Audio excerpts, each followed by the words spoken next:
On our today's episode is about the origin of the vampire. Now let's begin and listen carefully. A vampire is a creature from folklore that subsists by feeding on the vital essence, generally in the form of blood, of the living. In European folklore, vampires are undead creatures that often visited loved ones and caused mischief or deaths in the neighborhoods they inhabited while they were alive. They wore shrouds and were often described as bloated and of ruddy or dark countenance, markedly different from today's gaunt, pale vampire which dates from the early 19th century. Vampiric entities have been recorded in most cultures. The term vampire was popularized in Western Europe after reports of an 18th century mass hysteria of a pre-existing folk belief in the Balkans and Eastern Europe, that in some cases resulted in corpses being staked and people being accused of vampirism. Local variants in Eastern Europe were also known by different names, such as Striga in Albania, Vrikolakas in Greece and Strigoi in Romania. In modern times, the vampire is generally held to be a fictitious entity, although belief in similar vampiric creatures such as the chupacabra still persists in some cultures. Early folk belief in vampires has sometimes been ascribed to the ignorance of the body's process of decomposition after death and how people in pre-industrial societies tried to rationalize this, creating the figure of the vampire to explain the mysteries of death. Porphyria was linked with legends of vampirism in 1985 and received much media exposure, but has since been largely discredited. The charismatic and sophisticated vampire of modern fiction was born in 1819 with the publication of The Vampire by the English writer John Polidori. The story was highly successful and arguably the most influential vampire work of the early 19th century. Bram Stoker's 1897 novel Dracula is remembered as the quintessential vampire novel and provided the basis of the modern vampire legend, even though it was published after fellow Irish author Joseph Sheridan Le Fanu's 1872 novel Carmilla. The success of this book spawned a distinctive vampire genre, still popular in the 21st century, with books, films, television shows, and video games. The vampire has since become a dominant figure in the horror genre. The notion of vampirism has existed for millennia. Cultures such as the Mesopotamians, Hebrews, ancient Greeks, Manipuri and Romans had tales of demons and spirits which are considered precursors to modern vampires. Despite the occurrence of vampiric creatures in these ancient civilizations, the folklore for the entity known today as the vampire originates almost exclusively from early 18th century southeastern Europe, when verbal traditions of many ethnic groups of the region were recorded and published. In most cases, vampires are evidence of evil beings, suicide victims, or witches, but they can also be created by a malevolent spirit possessing a corpse or by being bitten by a vampire.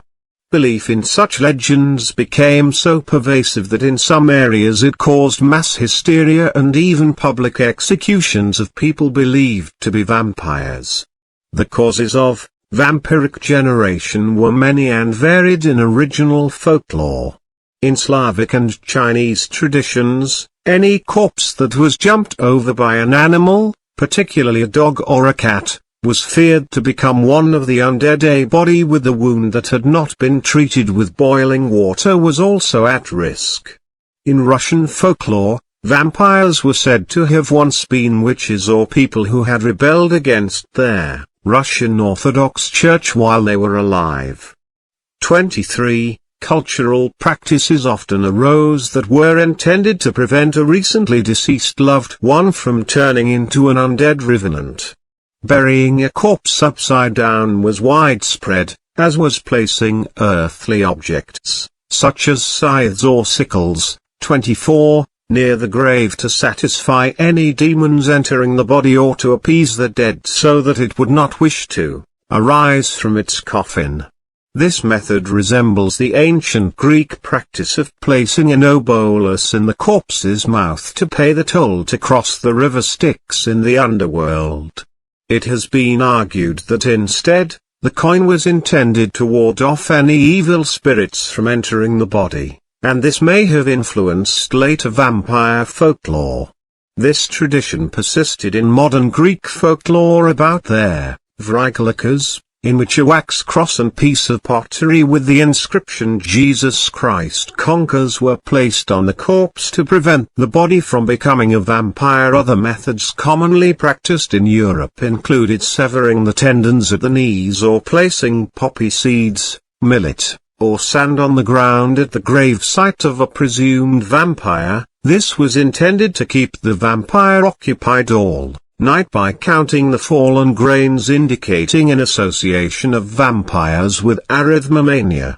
Similar Chinese narratives state that if a vampiric being came across a sack of rice, it would have to count every grain. This is a theme encountered in myths from the Indian subcontinent, as well as in South American tales of witches and other sorts of evil or mischievous spirits or beings. In Albanian folklore, the damper is the hybrid child of the carkinxel, a lycanthropic creature with an iron mail shirt, or the lugat, a water-dwelling ghost or monster.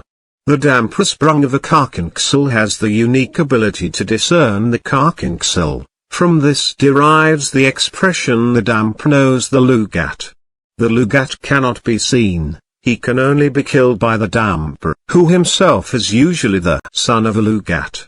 In different regions, animals can be revenants as lugats, also, living people during their sleep. Dampiraj is also an Albanian surname. Many rituals were used to identify a vampire. One method of finding a vampire's grave involved leading a virgin boy through a graveyard or church grounds on a virgin stallion. The horse would supposedly balk at the grave in question. Generally, a black horse was required, though in Albania it should be white. Holes appearing in the earth over a grave were taken as a sign of vampirism. Corpses thought to be vampires were generally described as having a healthier appearance than expected, plump and showing little or no signs of decomposition. In some cases, when suspected graves were opened, villagers even described the corpse as having fresh blood from a victim all over its face. Evidence that a vampire was active in a given locality included death of cattle, sheep, relatives or neighbors. Folkloric vampires could also make their presence felt by engaging in minor poltergeist-styled activity, such as hurling stones on roofs or moving household objects and pressing on people in their sleep. Items able to ward off revenants are common in vampire folklore. Garlic is a common example. A branch of wild rose and hawthorn are said to harm vampires, and in Europe, sprinkling mustard seeds on the roof of a house was said to keep them away. Other apotropaics include sacred items, for example a crucifix, rosary, or holy water.